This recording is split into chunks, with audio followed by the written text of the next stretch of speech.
देखेंगे। तो चलिए स्टार्ट करते हैं। पहला सवाल है, यदि एक भिन्न का अंश 10% तक बढ़ जाता है और हर है वो 12% तक घट जाता है तो नए अंश का मान 15/64 हो जाता है। मूल अंश पूछ रहा है क्या है। मूल अंश मतलब पहले वाला अंश।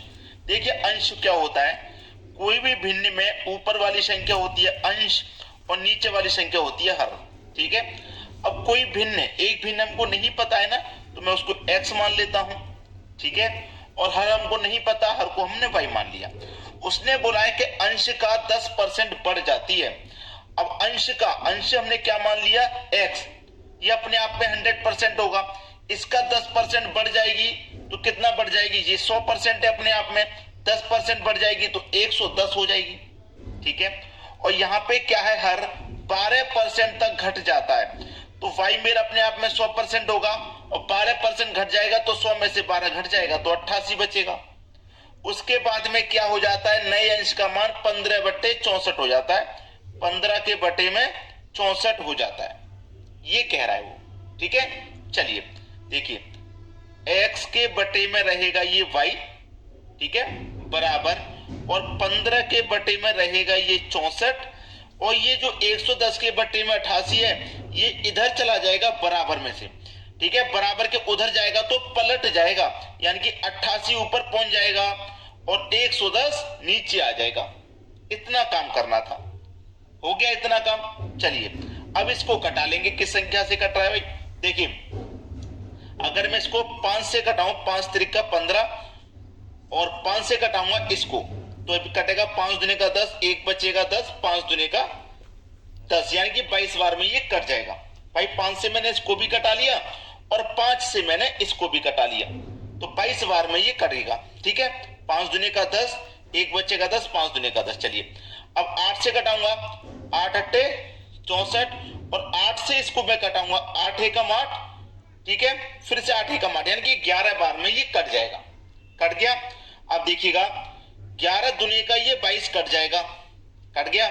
8 दूनी का कितना हो गया, 16, ऊपर क्या बचा भाई, 3 बचा, नीचे क्या बचा, 16, यानी कि 3 के बट्टे में 16। ये आपके सवाल का बिल्कुल सही जवाब आ गया।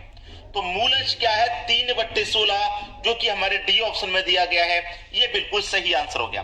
तो इस तरीके के प्रश्नों को आसानी से समझने के लिए थोड़ा सा फोकस कीजिए।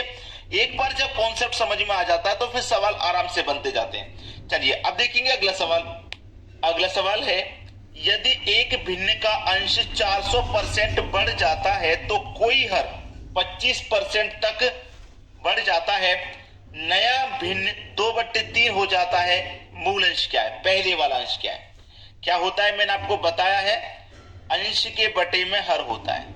ठीक है, अब अंश यहाँ पे हमें पता है, नहीं पता तो x मान लेंगे, हर भी नहीं पता उसे y मान लेंगे। उसने कहा है कि अंश में 400% तक बढ़ जाता है। देखिए अपने आप में जो अंश है वो 100 है और 400 बढ़ जाता है तो 100 में 400 जोड़ देंगे, इसका मतलब 500 हो जाएगा।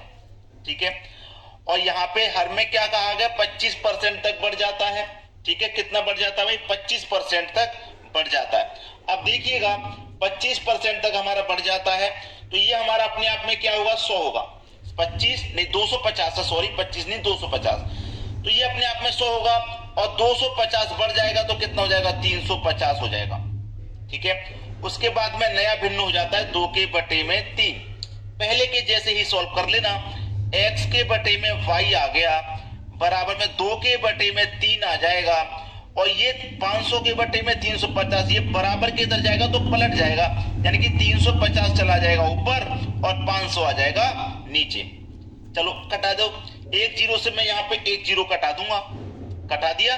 चलिए और कटा देते हैं इसको, ये कटेगा, देखिए इसका मल्टीप्लाई अगर मैं करूं, पहले कर लेता हूं, 35 का 2 से मल्टीप्लाई तो 70 हो जाएगा, 3 का मतलब 50 से कर देता हूं 150 हो जाएगा। ठीक है, जीरो से कट गया जीरो, तो 7 के बटे में कितना बचा, 15। भाई 7 के बटे में कितना बचा, 15। पहला ऑप्शन सही आंसर हो गया। क्लियर हुआ सभी को। चलिए अब देखेंगे अगला सवाल। अगला सवाल है, आयत की लंबाई और चौड़ाई में 20% और 30% की वृद्धि हुई है तो आयत का क्षेत्रफल कितना प्रतिशत बढ़ा। देखो 20% और 30% की वृद्धि हुई है। मैं 20% की बात करूं तो इसकी फ्रैक्शन वैल्यू कितनी होती है, 1/5। और 30% की बात करूं तो इसकी फ्रैक्शन वैल्यू कितनी होती है, 3/10 होती है। ये कैसे निकल के आ गई, बहुत सारे बच्चे यही सोचेंगे, चलिए मैं आपको बता देता हूं 20% की कैसे निकली। ठीक है, 20% यानी कि 20 लिखेंगे, परसेंट का मतलब बटे में 100 होता है। ठीक है, अब देखो कटा दो इसको, 20 से कम 20 और 20 पंजे 100 कट गया, यानी कि 1/5 आ गई। उसी तरीके से 30% की अगर आप निकालेंगे तो 30 रखेंगे, परसेंट का मतलब बटे में 100, 0 से 0 गया, 3/10 आ गई कि नहीं आ गई, 3/10 आ गई। ये फ्रैक्शन वैल्यू होती है। अब यहाँ पे लंबाई और चौड़ाई यानी कि विड्थ, लंबाई गुने चौड़ाई इक्वल टू एरिया होता है, क्षेत्रफल होता है। तो लंबाई हमारी पहले कितनी थी, 5, बाद में कितनी हो गई, 10। ठीक है, लंबाई पहले 5 थी, बाद में हो गई 10। ठीक है, अब यहाँ पे बाद में पूछ रहा है कि कितना क्षेत्रफल प्रतिशत बढ़ा, यानी कि 5 में 1 जोड़ देंगे कितना हो जाएगा 6, और 10 में ये 3 जोड़ देंगे तो कितना हो जाएगा 13। ये बाद का नया पूछ रहा है ना। चलिए पहले का कितना था, 5 धा में 50 था, बाद में कितना हो गया, 13 छिंग 78 हो गया, 13 छिंग 78। 50 था, 50 से 78 हो गया, कितना बढ़ गया भाई 28। कितने पे बढ़ेगा, 50 पे। और प्रतिशत के लिए 100 से मल्टीप्लाई, 50 से 100 कट गया 2 बार में, 28 का पे 2 से कर दो 56 आ जाएगा, यानी कि 56% बिल्कुल सही जवाब है बी ऑप्शन। तो आयत का क्षेत्रफल कितना प्रतिशत बढ़ गया, 56% बढ़ गया।